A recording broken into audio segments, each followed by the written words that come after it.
Be a baller.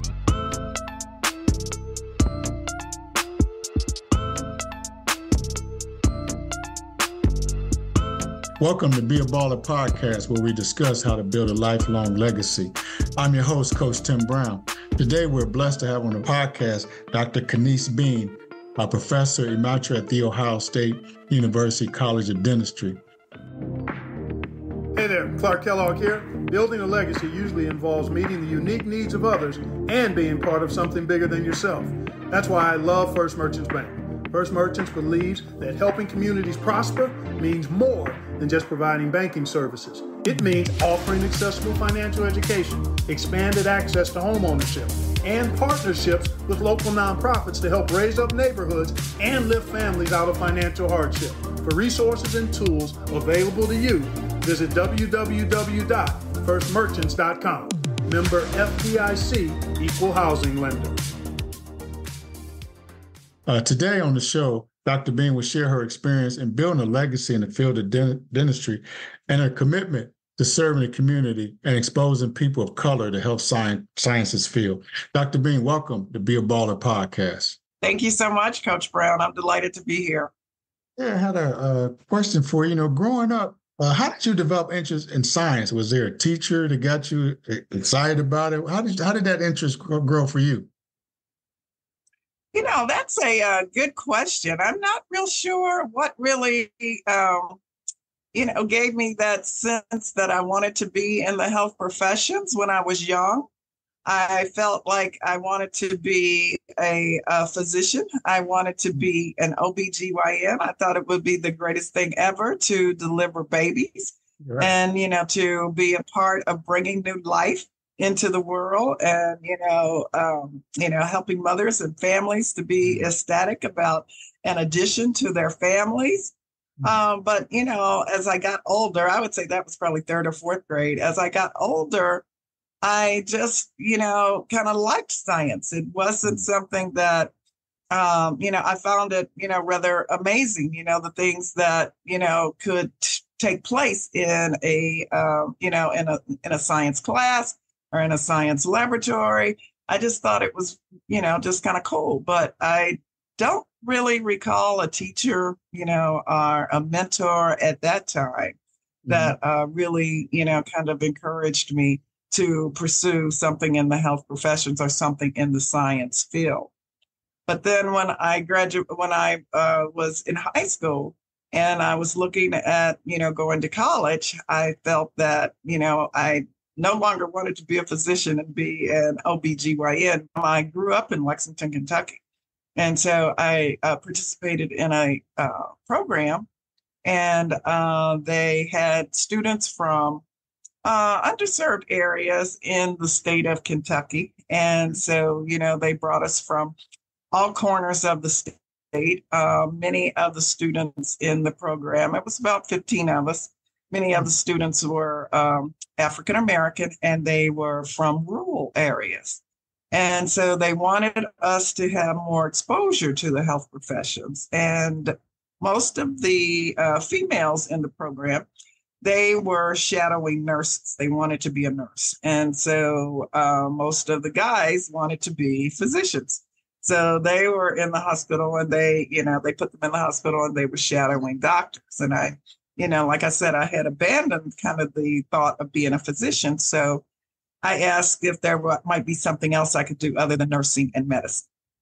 And I was told, well, there's a dental emergency room that we could put you in, so you could work in the dental emergency room. And I worked there, and, we were on college campus of the University of Kentucky. And, students would come in. It was mostly for students. And so students would come in, and they would be in, pain or have a significant problem. And when they left, they would be out of pain, and they would be smiling, and they would be happy and go about their merry way. And I thought, well, this is pretty remarkable that you can, put a smile on someone's face in that way. So that was kind of when the bug really bit. And when I went to undergraduate school, that's when I changed my major from pharmacy to pre-dentistry. Wow.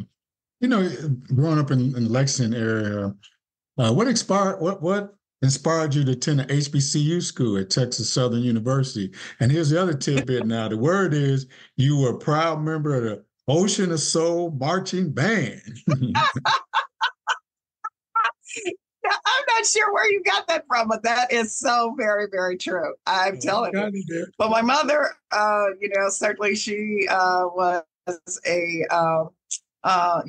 pivotal person and just in my life. And she herself, an educator. And so, I had been hearing about education and how education would really open doors for you since I was a little tot. So she attended Kentucky State University. It's in Frankfort, Kentucky. And she was, a staunch alumni, just, to use her words, she considered herself a diehard thoroughbred. And, she wore her green and gold, very proudly. And, right. And so, I didn't quite get it when I was, younger. But as I got older and, I started looking at colleges, I told her, I said, well, I think I'd like to go to a school where, I could be in the marching band. And I had seen, back in my day, we looked forward to the Ebony magazine coming to the house, purchasing it, in the store once a month. It's like, oh, the new issue of Ebony is out. And I remember very distinctly the cover of an Ebony magazine having, pictures of a marching band on the front. And I want to say it was probably Gramblin's marching band. And so I, was in the high school marching band. And so, it caught my eye. And so I started looking. I was like, oh, well, they really do marching bands a little differently at the HBCUs. I said, oh, this is great. Right. So I did, some more research, and I got to understand that it was really, kind of a sports team, if you will, and there was some athleticism. Yeah, there was some athleticism that went along with being in the band. And many of our HBCUs at that time, they did not accept females in the marching band. They felt that the females were to be the majorettes in the front of the band, are to be the ones carrying the banners or twirling the banners. So I was like, okay, well, that certainly leaves out FAMU, that leaves out Grambling. I said, well, let me look around a little more. And so I, stumbled upon Texas Southern University and the Ocean of Soul. And so I reached out to them, and I met the band director. He was, a force to be reckoned with in his own, Dr. Benjamin Butler. And, they were just a terrific band, about 150, members of the band. And so he offered me a scholarship. So I told my mom, I said, well, I think I'd really like to go to Texas Southern. She said, Texas Southern. She said, well, there are other schools that are a lot closer and all of that. I said, well, Mom, I said, you went to an HBCU. I said, and this is the one I'd like to go to because I'd like to participate in the band. So she finally gave in. And so that's how I got to Texas Southern. And it was just the ultimate experience. It was so, it was so critical, I think, in my growth as a person and my growth as a member of a community.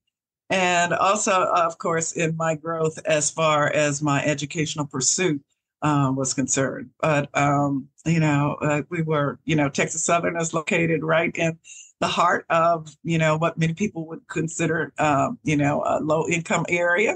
Right, and, but, it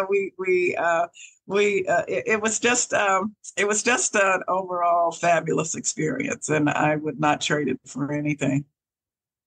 Speaking of that, could you talk to the audience about, the big buzzword now is HBU schools is, really popular now, so to speak. Can you talk about, from your experience, the benefits of attending an HBCU school? Most definitely. Yes.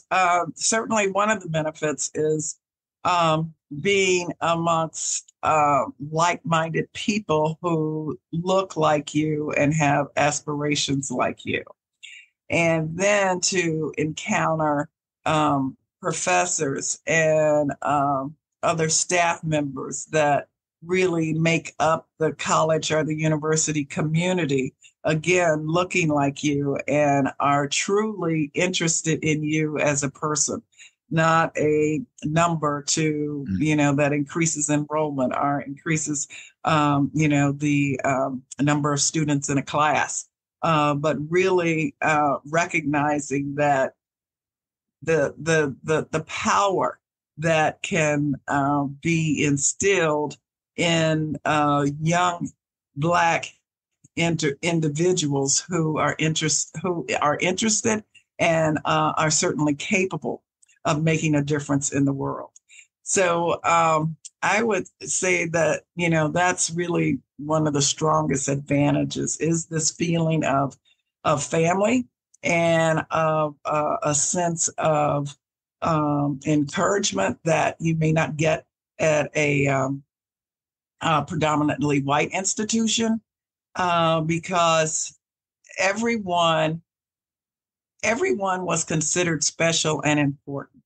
And they, and you realize that. And, yes, the bar was set high for you to excel and to do well, but, you were never told that you couldn't do or that you, are told no, and, if there was something that you cared to pursue that, they may not be able to offer you right then, they would certainly help you to find a pathway to achieve what your goals were. And I can't say that you get that type of attention, that type of nurturing, that type of caring in any other environment. And it's just, you talk about, you asked me if there was a mentor or someone who encouraged me to, look at science when I was very young. So, in my grade school years and in high school.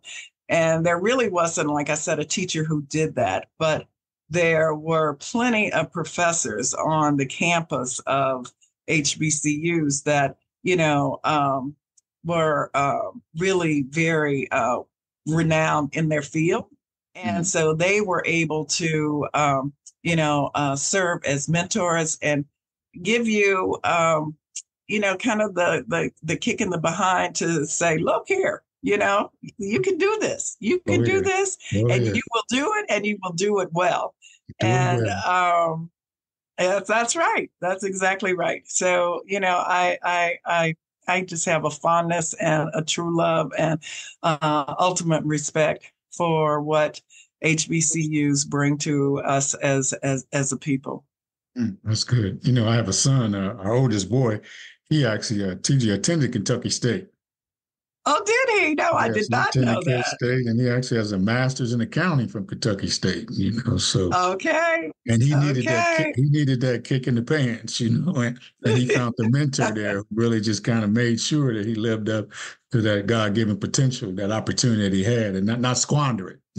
And not come back home, not squander it. He was encouraged to, finish what he started and do it. And you mentioned something also about doing it in an excellent way, not just any kind of way, but in an excellent way. But that's good, dear. For sure.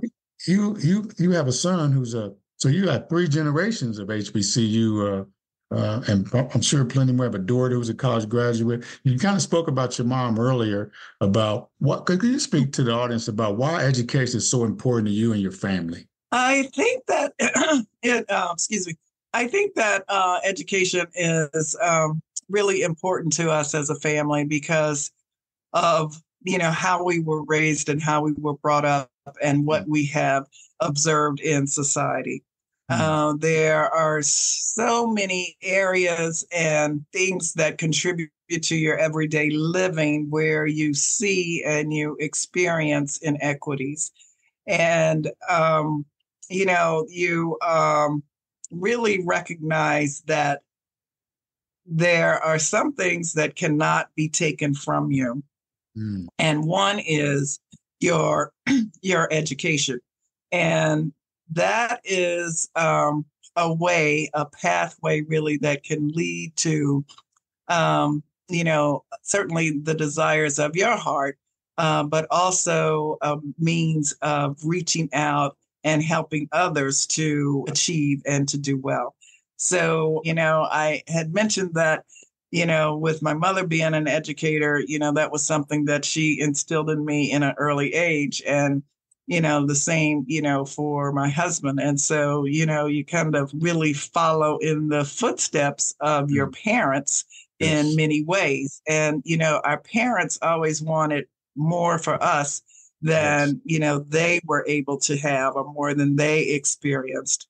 And so that was kind of our mindset. We wanted our kids to, certainly, to grow up and to achieve and to be educated and to, provide for others, and certainly themselves and others. And so that was just kind of, an understanding in the household that, Right. Education is kind of the key. Education is the way, because that's something that, cannot be taken from you. I know you also are a strong woman of faith. Can you talk about your faith journey? Oh, sure. Yes. I, my family, I come from a family of AMEs, African Methodist Episcopals. The church that wasn't too far from, where we lived was our home church. And, a rather small church located right in the midst of a residential area. And, again, it was kind of an extended family. And so, again, there, along with developing a true and grounded faith and belief in the Lord, there was also another sense of, family and another means of nurturing. And, there are still young people that I grew up with in my home church that I still have contact with, because, the church was very,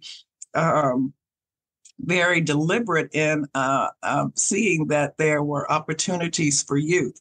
And, so, we would have our own, usher board. We had our own choir. We had our own, group that, did Bible study. We, of course, had our Sunday school.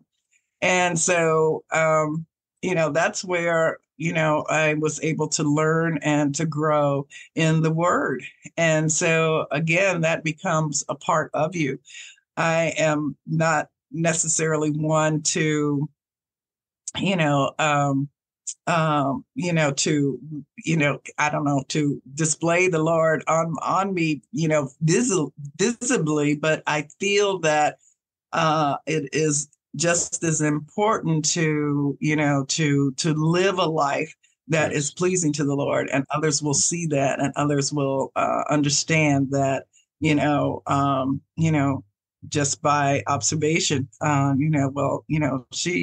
she believes in God, because of the way that, she lives her life and the way that she treats others. So it's been tremendous. I happened to marry a pastor in the AME church. And so, needless to say, our ministry was very full. And, we hope that, we really were able to, make an impact on many people's lives. They certainly, help to impact our lives as well and impact our family. So, it's just, God is just amazing, and just, Amen. it's just awesome to, just to understand and to, see what he can do. And, those that, have not yet, developed a relationship with him, it is certainly something that we hope that, other people have a means and a way of experiencing. That's great. That's great. You've also always been a visionary trailblazer, with a plan. You began your dental practice in good old my neck of the woods up in the Cleveland area. It's so excited that. And you were a founding member of the Shaker Dental Associates, the first African-American private dental group practice in Cleveland. How'd that come about, and what was the vision for that and the goal behind that? Well, after I graduated from dental school, that's when I met my husband. And, I met him my last year of dental school. And so we married after I graduated. And at that time, he had been appointed to pastor a church in Cleveland. So I like I said, I grew up in Kentucky, and that's where I graduated from, the University of Kentucky. And I didn't know anybody in Cleveland. So I felt like dental school had prepared me well, but, additional education would certainly be welcomed, and I could embrace that. So I looked for ways of doing that in the Cleveland area, since I knew that, he was going to be pastoring in Cleveland. Right. So I was able to do a 1-year general practice residency at Cleveland Metropolitan Hospital. So while I was doing that residency, I was able to begin to network and to reach out to other dentists in the community. And Cleveland being I find it oftentimes difficult to talk about and really fully explain to people how great and meaningful Cleveland was in, again, my life's journey. There were people that, you would say, oh, well, where do you live? You live in Cleveland. Oh, it's cold there. Oh, it's a mistake on the lake. And this, it was all really bad. And I'm like, no, absolutely not. It's a tremendous cultural city. It's a beautiful city. It's made up of, now, the young people talk about, entrepreneurs like they are somebody new. Cleveland had more entrepreneurs, more Black entrepreneurs, had more Blacks in politics, had more Blacks in education, had more Blacks in the health profession than you could find in any other city in Ohio. That's real. And so when I moved there, it wasn't difficult for me to connect with other Black dentists. And that was just truly a highlight for me in transitioning from graduating, being young in my career and in my profession, and really connecting with mid-career and late career other dentists. It was just absolutely amazing. And dentistry offers so many opportunities. It's, the traditional thought when you think of a dentist is, an office space with a shingle out front or a sign out front with your name on it. And, you come in and, you have, your teeth checked and your dental work done that needs to be done. But there are so many other things that can be done with a dental degree. Certainly teaching is one, research is one, and then you could also, specialize.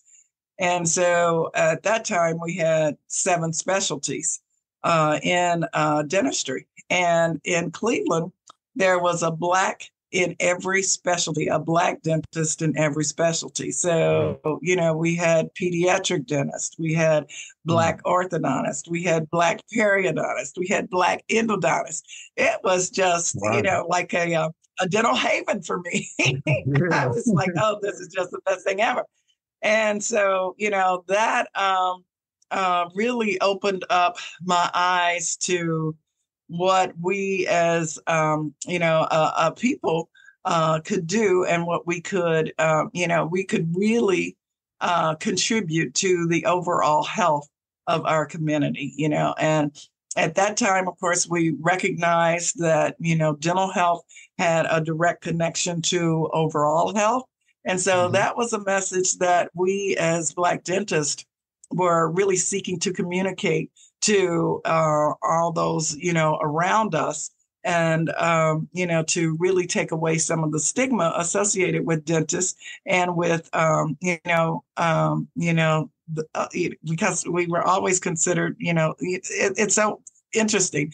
I would venture to say that once a week, someone would come in and say, you're really a very nice person and I like you, but I hate dentists. And so we really, work to dispel that. It's like, we are not someone, that you need to hate or fear. And, I really believe that being in Cleveland really, kind of helped to really, kind of move that message forward, in particularly the Black community. So you were asking me how I got to Shaker Dental Associates. So after I finished my residency, or during my residency, like I said, I met so many Black dentists. And there was one dentist by the name of Carl Norman, and he had graduated from Case Western there in Cleveland, from their dental school.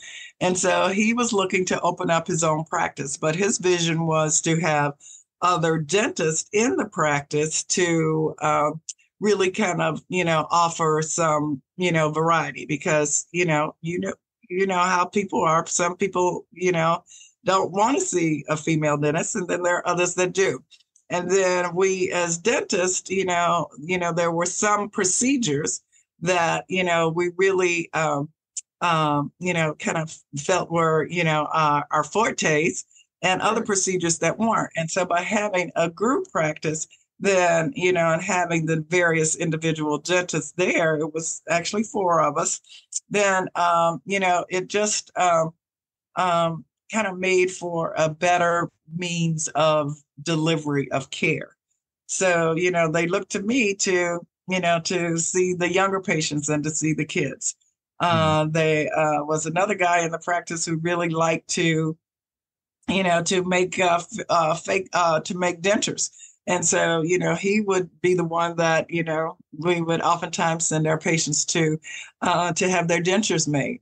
But, we were all in the same office under the same roof. And so we, shared the same staff. So it was just a very kind of great and welcoming atmosphere for, our patients. And, it also helped us as dentists to grow and to learn from one another under the same roof. So, we had kind of a little study club of our own, and so we would, bring maybe difficult cases that we had encountered, or difficult patients that we'd seen, what their needs were. And so we would discuss them, and we would discuss, different perspectives and different ways of managing patients' care. And then if, someone wanted to take a vacation, then, certainly they could, and they could feel comfortable in being away, that, they didn't have to shut their office down. And if by chance someone had an emergency in their practice, then, they could see someone else that was in our office.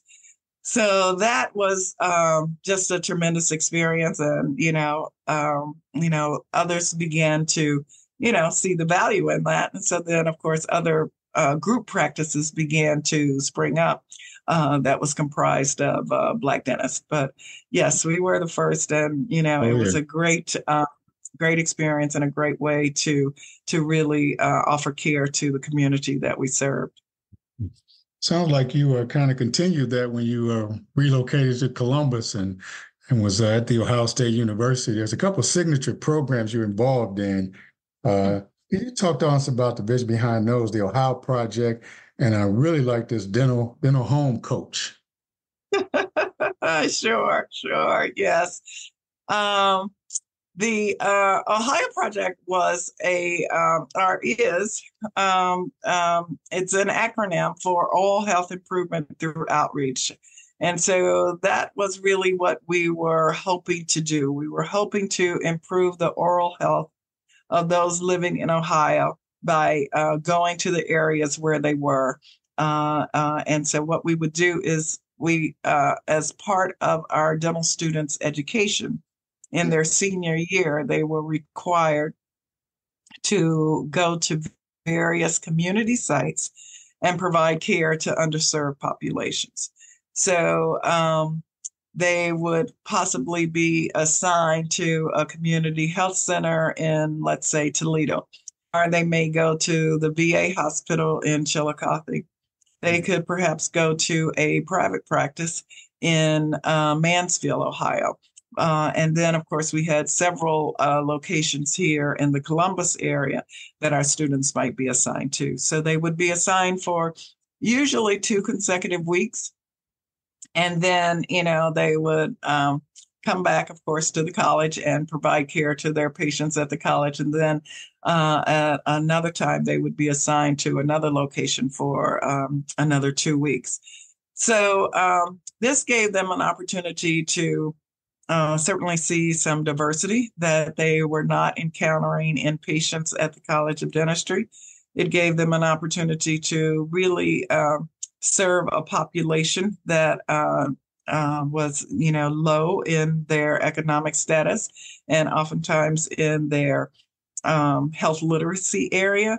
And so it gave them an opportunity to not only provide direct care to these patients, but also to educate them perhaps in a way that they had not been educated previously as it relates to dental health and overall systemic health. So it was an opportunity for our students to, get out of the building, to reach out to others in communities that were oftentimes, we have communities in Ohio that have, I should say counties that have no dentist or may have one dentist. And so you can imagine the stress that puts on a community. Not being able to, readily be able to see a dentist. So, we had, of course, told our students that, there were areas in the state that, had really a deficiency when it came to, the dental profession. But, for them to experience it really gave them a better understanding as to how they themselves could really make a difference. And, yeah. And so many of our students have graduated and have gone on to work in settings similar to what they experienced in the Ohio Project. So, one example is right here. There are a couple of examples really right here in the Columbus area. But one that really stands out is Dr. Alicia Thomas.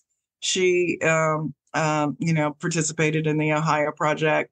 She then worked as a pediatric dental fellow at the College of Dentistry, and then she went on to join the staff at the Columbus Health Department in their dental clinic there. And now she is actually the dental director. So, she's the one that's in charge now. And it is really very gratifying to see that this is a pathway that she has chosen and that, she has found fulfillment in that.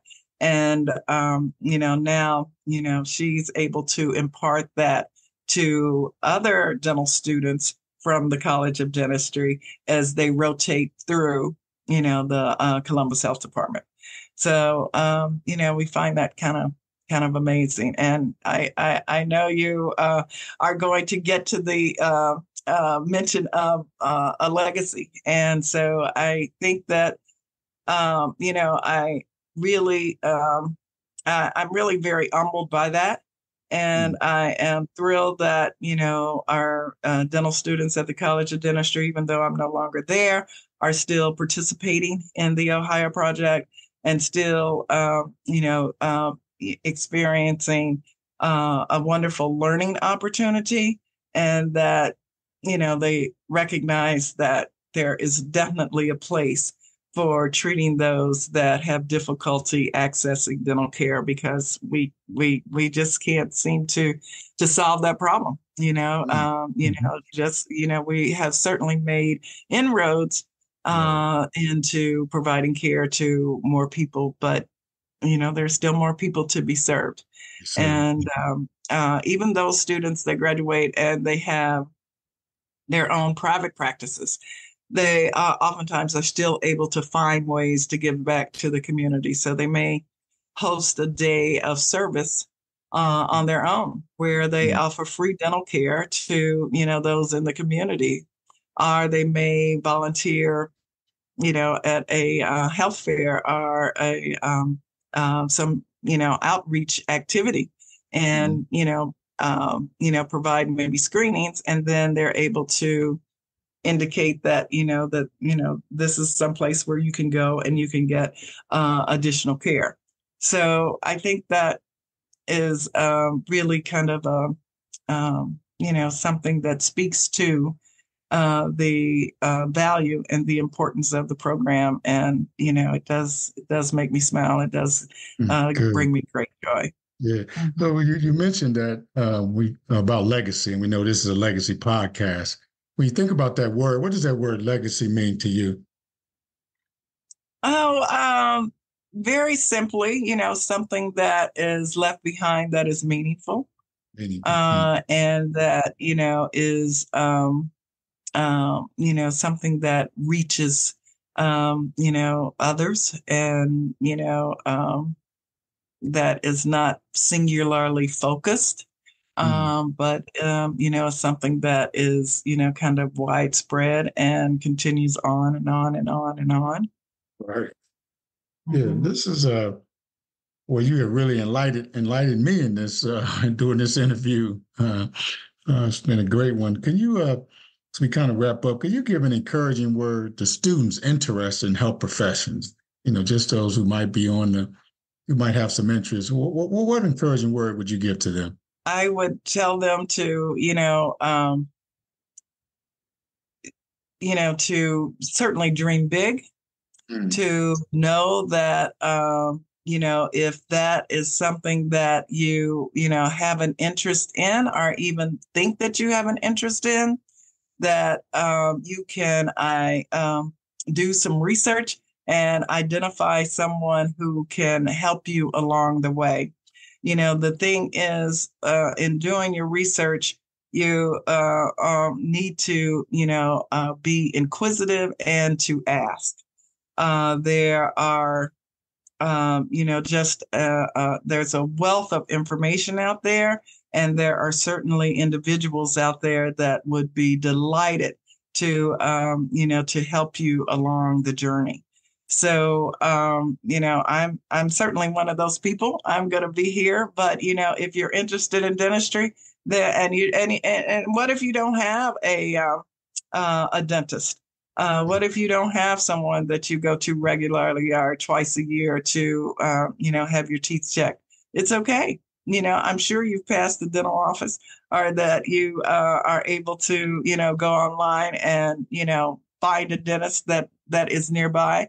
And, if you, go to their office or their, where they're working, they will talk to you. They will gladly, help to direct your path.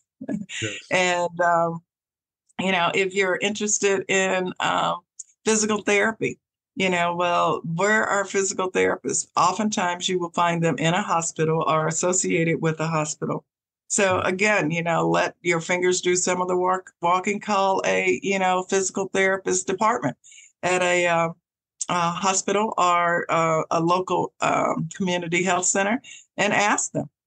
So I would encourage them to be inquisitive, to ask questions, and there is someone out there that will help you and help to lead you to, the right individuals and the right places to help you get a better understanding. Because oftentimes that's what it takes. It's like, well, I don't really know what a medical technologist does. Or I really don't know what an occupational therapist does. Okay, well, let's find out, and then let's see if we can't meet somebody who actually does that for a living. And so, reach out and just ask, and you will be surprised. You may or may not be surprised, but, invariably people will respond. They will be glad that you did. Wow. Thank you for that encouraging word to some young person that's listening to this broadcast today. This brings us into this episode. I'm going to thank our special guest, Dr. Bean, first off, for her faithfulness to the calling that God had on her life and and most importantly, being an advocate. We talk about people need mentors, but most importantly, the advocate, somebody who's in the room, fighting for that person to get him an opportunity. And I know of several individuals who you have blessed, being an advocate for them, giving them that opportunity, and also being a role model. Yes. Being that one you just mentioned, who's done it, can help you point someone in the right direction. So I want to thank you, Dr. Bean, for sharing your wisdom of life lessons and well-learned experiences. But I also want to thank you for your mom and for your family, for all those and those along the way, Texas Southern, all those who encourage you along the way, and your willingness to take what someone gave you and to pass it on to somebody else. And so I thank you for that. Dr. Bean, thank you for being committed to encouraging and inspiring the next generation. This brings us to the end of this episode. I thank the audience for joining us for this enlightening and informative discussion on building a legacy in health professions. Hope this episode was beneficial to you. And as always, thanks for listening to Be a Baller podcast. Thank you, Dr. Bean, and bless you for all you've done. If you enjoy our show, please share this podcast with your family and friends. Be a Baller podcast is available on all major podcast stations. Be sure to come back next week as we continue to discuss on how to build a lifelong legacy. Until then, don't forget to be a baller. This podcast was created by Coach Tim Brown. It was edited by Teron Howell and produced and recorded by the video production class of Worthington Christian High School.